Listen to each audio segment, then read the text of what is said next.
हाँ, चलिए देखिए, हम लोग जो है कल प्लांट्स के विषय में जो है प्लांट्स के जो है जितना हमारा जो नर जनन अंग है, तो कल हम लोग जो प्लांट्स के पौधों के पुष्पी पौधों के जो है नर जनन अंग के विषय में बात किए और उसकी विषय में देखे कि परागकण का निर्माण जो है किस प्रकार से होता है। तो उसमें हम लोग ये देखे कि जो है परागकण जो हमारा जो पुंकेसर होता है, पुंकेसर के अंदर हमारा जो है अर्ध जो है लघु बीजाणु धानी होता है। इस लघु बीजाणु धानी के अंदर हमारा जो है परागकण समाहित होता है और इसी परागकण के अंदर जो हमारा विभाजन होता है, तो विभाजन के पश्चात जो है हमें जो है परागकण का निर्माण होता है। आज हम लोग पढ़ेंगे पुष्प के जो है स्त्रीकेसर जननांग के विषय में, यानी कि पुष्प का जो स्त्रीकेसर जननांग होता है उसमें जनरली जो है हमारा जायांग जो होता है वह के दो भागों में डिवाइड होता है। मतलब एक होता है हमारा एकांडपी और एक होता है हमारा बहुअंडपी। एकांडपी मतलब होता है कि अगर किसी स्त्रीकेसर के अंदर केवल एक अंडक हो, तो अगर किसी स्त्रीकेसर के अंदर एक अंडक हो तो उसे हम एकांडपी कहते हैं। और दूसरा होता है हमारा बहुअंडपी, यानी कि अगर किसी स्त्रीकेसर के अंदर एक से अधिक अंडक हो तो उसे हम लोग बहुअंडपी कहते हैं, है ना। जैसा कि आप लोग देखे होंगे कि जिसे जो आपका जो है आम का बीज आम हो गया, उसमें देखेंगे केवल एक बीज होता है। गेहूं देखेंगे उसमें केवल एक बीज होता है। धान होता है उसमें एक बीज होता है। यानी कि अब दूसरा हमारा जो है स्त्रीकेसर बहुअंडपी जो है, मतलब स्त्रीकेसर के अंदर जब एक से अधिक अंडक होंगे तो उसे हम लोग क्या कहेंगे, बहुअंडपी कहेंगे। तो जनरली हमारा जो बहुअंडपी होता है, ये बहुअंडपी आगे जो है दो भागों में डिवाइड होता है ना। दो भागों में पहला हमारा भाग होता है युतांडपी, है ना। युतांडपी जिसमें स्त्रीकेसर आपस में क्या होते हैं, जुड़े रहते हैं, यानी संलग्नित होते हैं, है ना। हमारा जो युतांडपी वाला भाग होता है, युतांडपी वाले भाग में हमारा जो स्त्रीकेसर होता है वो क्या आपस में जुड़ा रहता है। दूसरा भाग है युतांडपी, है ना। युतांडपी, यानी कि युतांडपी में क्या होता है कि स्त्रीकेसर के जो भाग होते हैं आपस में क्या होते हैं, स्वतंत्र होते हैं, यानी कि अलग अलग होते हैं, ठीक है। तो अब जो है जनरली अगर हम स्त्रीकेसर के भाग के विषय में अगर बात करें तो स्त्रीकेसर के जो पार्ट होते हैं जनरली 3 पार्ट होते हैं स्त्रीकेसर के। और पहला हमारा जो भाग होता है वर्तिकाग्र होता है ना। पहला भाग हमारा वर्तिकाग्र होता है, दूसरा भाग हमारा क्या होता है वर्तिका, और तीसरा भाग क्या होता है हमारा अंडाशय, ठीक है। यानी कि हमारा जो वर्तिकाग्र होता है, इस वर्तिकाग्र के अंदर परागकण का वर्तिकाग्र जो होता है परागकण के लिए एक अवतरण मंच का कार्य करता है। किसका कार्य करता है, अवतरण मंच। यानी कि जब परागकण जो होते हैं हमारा जो पुंकेसर पर किसी इंसेक्ट के माध्यम जब इंसेक्ट उस पर बैठेंगे, जैसा कि हम लोग जानते हैं कि जो पुष्पों में परागण होता है वह किसी इंसेक्ट के माध्यम से होता है या हवा के माध्यम से होता है या फिर जल के माध्यम से होता है। तो जब पुष्प के पुंकेसर पर जब हमारा कोई इंसेक्ट बैठेगा तो वह इंसेक्ट जब वहां से उड़ेगा, यानी कि उसका स्थानांतरण होगा, तो वह क्या करेगा, वो जो है परागकण को जो है हमारा जैसे कि मान लीजिए कि हमारा पुंकेसर है यहाँ से और इस पर होते हैं परागकण, है ना। तो जब कोई जो है कोई भी अगर इंसेक्ट यहाँ पर बैठेगा तो अब यहाँ से इसको परागकण क्या करेगा, यहाँ पर जाकर छोड़ेगा स्त्रीकेसर के अंग पर, यानी कि वर्तिकाग्र पर, है ना। अब यहाँ से क्या होता है कि यह हमारा जो परागकण होता है ये नर युग्मक का काम करता है, यानी कि मेल गेमेट होता है। अब इसके जो वर्तिकाग्र होता है इन परागकणों के लिए एक अवतरण मंच का कार्य करता है ना। ये जो हमारा वर्तिकाग्र होता है इन परागकणों के लिए किसका कार्य करता है, अवतरण मंच का कार्य करता है। अब यहाँ से हमारा जो मेल गैमेट होता है, जो वर्तिका है, ये वर्तिका इन परागकणों को अंदर जाने का क्या करता है, मार्ग प्रदान करता है ना।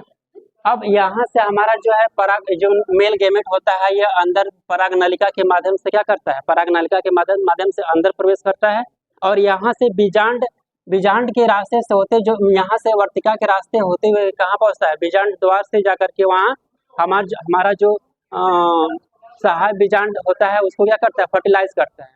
यानी कि इसमें जो है दो मेल गैमेट जाते हैं। एक मेल गैमेट जो होता है हमारे बीजांड सहायक कोशिका जो होती है उसको फर्टिलाइज करता है और एक जो होता है हमारा ध्रुवी कोशिका होती है उसको फर्टिलाइज करता है। यानी कि इस प्रकार से इसमें जो है द्विनिषेचन की प्रक्रिया क्या होती है, संपन्न होती है।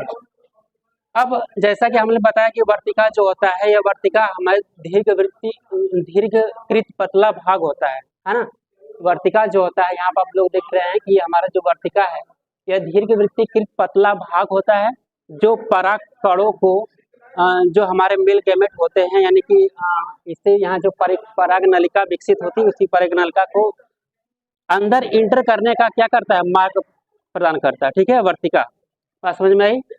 अब तीसरा जो भाग है हमारा स्त्री केसर का, वो क्या है, हमारा अंडाशय है। ठीक है, अब अंडाशय क्या होता है कि अंडाशय आप लोग देख रहे होते हैं कि यहाँ पर हमारा जो ये जो हमारा पुष्पासन है ना, पुष्प क्या है, ये पुष्पासन है।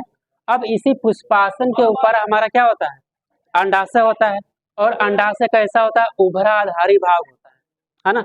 अंडाशय क्या होता है, पुष्पासन के ऊपर इस प्रकार से उभरा आधारी भाग होता है, जिसके अंदर हमारा क्या होता है, बीजांड होता है। ठीक है, अब कह रहा है कि अंडाशय के अंदर गर्भाशयी गुहा होता है, और इसी गर्भाशयी गुहा के अंदर की ओर अपरा होती है। यानी कि अपरा यानी कि हमारा जो प्लेजेंटा होता है, जल्दी हम आप लोग को बताए थे कि जैसा कि जब किसी माता के अंदर हमारा जो शिशु होता है, वो 9 महीने तक जो है पेट के अंदर रहता है, तो उसको प्लेजेंटा के माध्यम से उसका न्यूट्रिशन मिलता है। क्योंकि वह शिशु अपना भरण पोषण अगर सही ढंग से नहीं करेगा, तो अपना जो है अपना विकास सही ढंग से नहीं कर पाएगा, यानी कि वो सही ढंग से मैच्योर नहीं हो पाएगा। तो उसी प्रकार से ये जो हमारा अंडाशय होता है, ये अंडाशय के अंदर जो हमारा गर्भाशयी गुहा है, गर्भाशयी गुहा के अंदर की अपरा होता है। और यही अपरा जो होता है हमारा, यह बीजांड से हमारा अंडाशय के अंदर हमारा जो बीजांड होता है, उससे क्या होता है, जुड़ा रहता है। और ये जनरली जो होता है उसको क्या करता है, न्यूट्रिशन प्रदान करता है, यानी कि क्या करता है, उससे पोषण देता है। ठीक है, अपरा से उत्पन्न दीर्घ बीजाणु धानी को क्या कहते हैं, बीजांड कहते हैं। यानी कि हमारा जो अपरा होता है, इस अपरा से यानी कि प्लेजेंटा, अभी हम लोग जब पढ़ेंगे बीजांड की संरचना पढ़ेंगे, तो उसमें हम लोग पूरे स्ट्रक्चर के अंतर्गत देखेंगे कि इस प्रकार से हमारा जो है जिस प्रकार से हम परागकण में वाह्य चोल और अंतःचोल के विषय में पढ़े थे, वाह्य आवरण और अंतः आवरण के विषय में पढ़े थे, तो उसमें हमारा जो बीजांड की संरचना होता है, उसमें वाह्य आवरण और अंतः आवरण, और हमारा जो वाह्य आवरण का जो हमारा ऊपरी भाग होता है उसे निभागी सिरा कहते हैं, और उसके नीचे वाले भाग में हमारा क्या होते हैं, जनरली ये देखिए, इस प्रकार से हमारा ये बीजांड है ना, जो कि अंडाशय के अंदर होता है। और यहाँ पर इसमें जनरली जो है 7 सेल होती है ना। जो 3 सेल होती है हमारी यहाँ पर होती है, यानी कि बीजांड द्वार सिरे पर होती है 3 सेल, जो 8 केंद्र की होती है ना, और 3 सेल आपकी यहाँ पर होती है ना। और एक सेल हमारा ये जो है, जो कि ध्रुवी कोशिका जिसे हम लोग कहते हैं।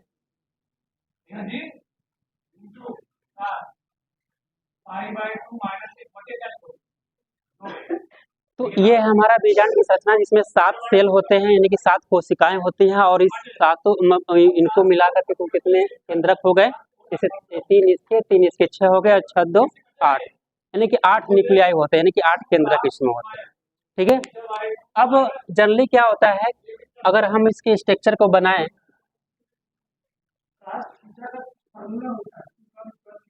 जैसे कि अगर मान लीजिए कि ये हमारा वर्तिकाग्र है,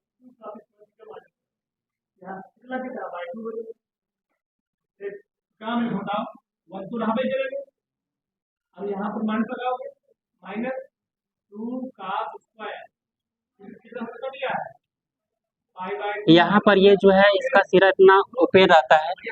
ओपन इसलिए रहता है कि ताकि हमारा जब पराग नलिका विकसित हो, जैसे कि अब यहाँ से पराग कण इस पर गिरेंगे, तो ये जो है फोलन ट्यूब के माध्यम से, पराग नलिका के माध्यम से कहाँ पहुंचेगा, बीजांड के अंदर। ठीक है, बात समझ में आई। अब यहाँ से हमारा जो सहायक कोशिकाएं होती है, उनको क्या करता है, जाकर के फर्टिलाइज करता है। अब यहाँ से जो हमारा एक मेल गैमेट जो होता है, एक मेल गैमेट इस हमारे सहायक कोशिका को फर्टिलाइज करता है, और दूसरा जो मेल गैमेट होता है, यहाँ पर हमारा जो बीच में हमारा ये जो हमारा ध्रुवी कोशिका होती है, इस ध्रुवी कोशिका को जाकर के करता है ये दूसरा हमारा मेल गैमेट फर्टिलाइज करता है। तो इस प्रकार से हमारा जो पुष्प में होता है द्विनिषेचन की प्रक्रिया, यानी कि डबल फर्टिलाइजेशन की प्रोसेस क्या होती है, पूर्ण होती है। और हम इसको जब डबल फर्टिलाइजेशन पढ़ेंगे, जब डबल फर्टिलाइजेशन की बात करेंगे, तो उसमें विस्तृत रूप से इसका जो है फिगर के माध्यम से देखेंगे किन किन चरणों में हमारा जो है डबल फर्टिलाइजेशन क्या होता है, पूर्ण हो रहा है। ठीक है, अभी तो हम शुरुआत हुआ हमारा नर जननांग की विषय में, हम शुरुआत हुआ था, हम उसके विषय में भी देख ले रहे हैं ना, कि हमारे नर जननांग कौन कौन पार्ट होते हैं, कौन कौन भाग होते हैं। ठीक है, अब हमने अंडाशय के विषय में बात किया। अब जैसा कि हमने बात की कि अपरा से जो उत्पन्न दीर्घ बीजाणु धानी होता है उसी को हम लोग क्या कहते हैं, बीजांड कहते हैं, है ना। अब कह रहा है कि जो बीजांडों की संख्या अगर एक, जैसे किन किन कुछ ऐसे होते हैं जैसे फल जो होते हैं उसमें बीजांडों की संख्या एक होती है। जिससे मैं आपको बताया कि अगर बीजांडों की संख्या एक आप देखेंगे किसमें होता है भाई, गेहूं में होता है, धान में होता है और किसमें होता है, आम में होता है, ठीक है। और इन बीजांडों की संख्या एक से अनेक भी होती है। आप पपीते में देखे होंगे, पपीते में जो बीजांड होते हैं एक से ज्यादा होते हैं, कई बीजांड होते हैं, है ना। और तरबूज भी देखे होंगे, तरबूज में बीजांडों की संख्या क्या होती है, ज्यादा होती है। और कुछ ऐसे फ्रूट्स होते हैं जैसे कि आप संतरा देख लीजिए, है ना, संतरा, यानी कि इसमें होता है क्या, इसे हम लोग ट्रू फ्रूट्स कहते हैं, सत्य फल कहते हैं, है ना। सत्य फल का क्या होता है कि हमारा, जैसा कि हम लोग जानते हैं कि जो हमारा अंडाशय होता है, इस अंडाशय से किसका निर्माण होता है, फल का निर्माण होता है। और जो हमारा बीजांड होता है, इस बीजांड से बीज का निर्माण होता है। तो पुष्प का जो मतलब जो हम खाते, मतलब जो हम फ्रूट्स जो खाते हैं उसका अंडाशय वाला भाग खाते हैं, है ना। तो कुछ कुछ ऐसे फ्रूट्स होते हैं जो पुष्पासन से विकसित होते हैं, जैसे सेव हो गया, है ना। तो सेव का जो भाग होता है वो उसमें जो अंडाशय वाला भाग होता है वो किससे विकसित होता है, पुष्पासन से। इसलिए हम लोग सेव फल को क्या कहते हैं, असत्य फल कहते हैं, है ना। सेव को क्या कहते हैं, असत्य फल कहते हैं। और जो फल जो हमारे अंडाशय के द्वारा जो विकसित होता है वो क्या होता है, सत्य फल होता है। बात समझ में आई। और एक होता है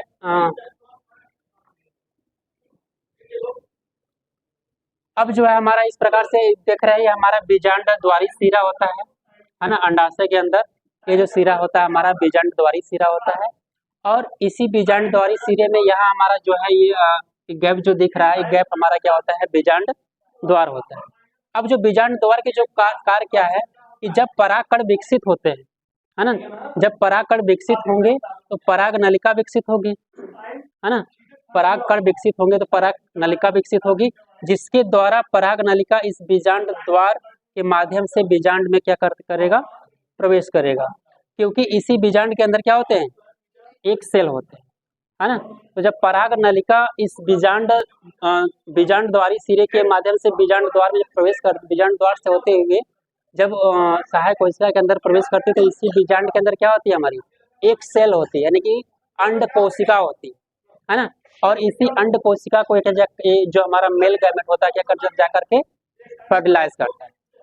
बात है समझ में। तो ये पूरा संरचना हमारा जो है, हमारा ये जो इस प्रकार से एक स्त्री केसर जननांग के जो भाग है उसके विषय हम लोग जाना और से समझे, ठीक है। तो इसे नोट कर लीजिए पूरा।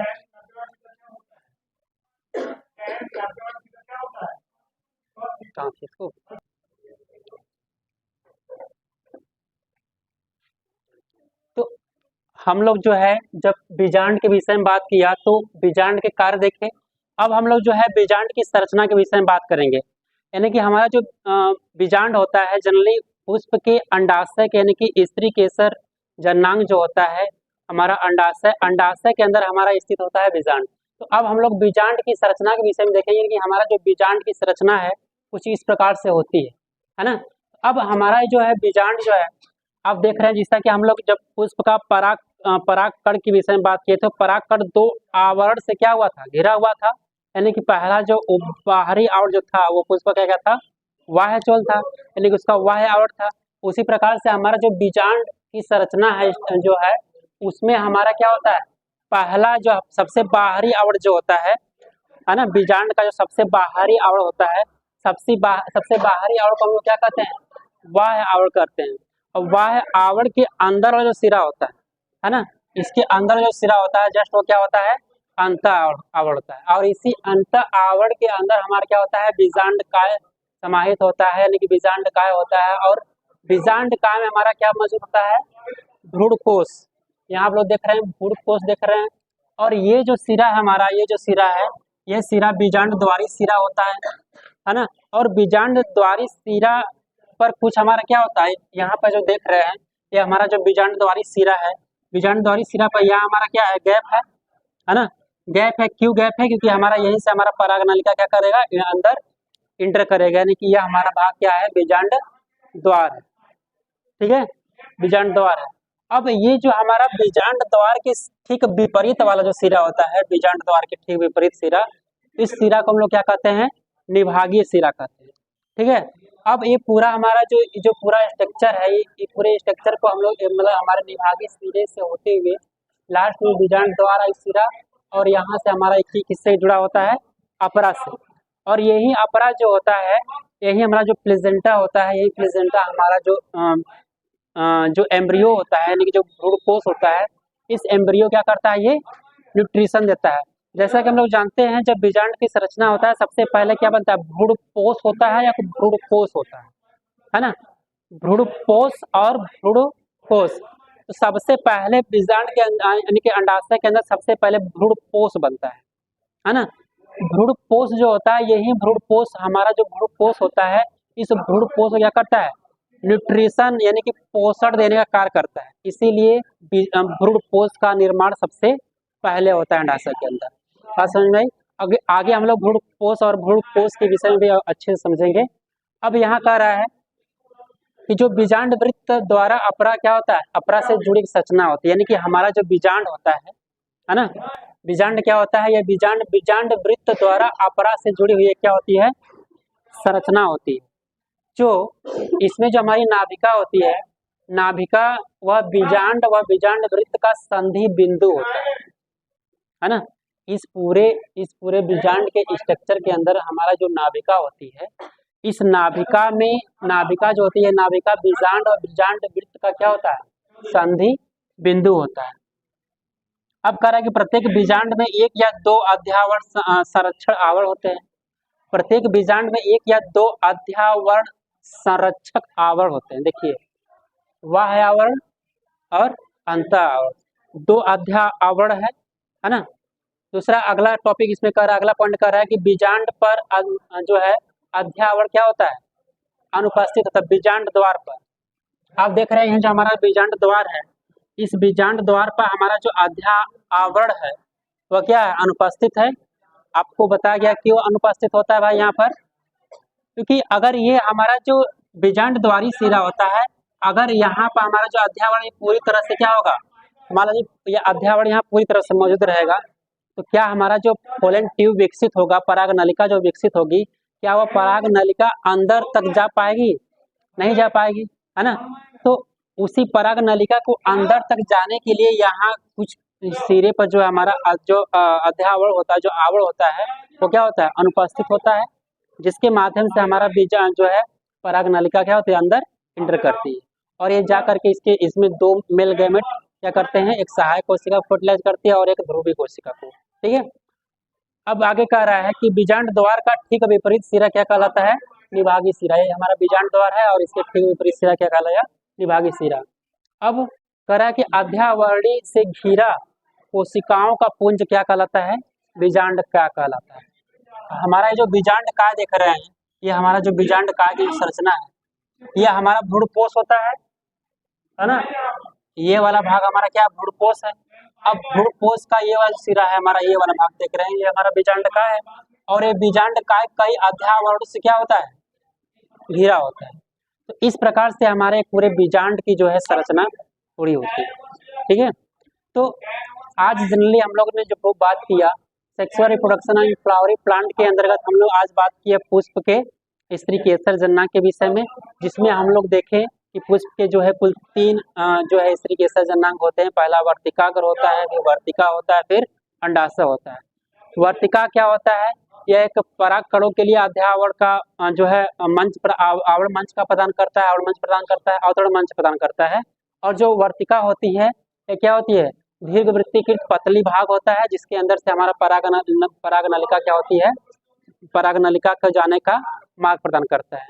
ठीक है, फिर इस प्रकार से हमने अंडाशय के विषय में बात किया और बीजांड के विषय में बात किया। इस प्रकार से हम जो है आज पुष्प के स्त्री केसर जननांग के विषय में कुछ भाग देख पा रहे हैं और आगे हम लोग पढ़ेंगे गुरु बीजाणु जन्म के विषय में। ठीक है।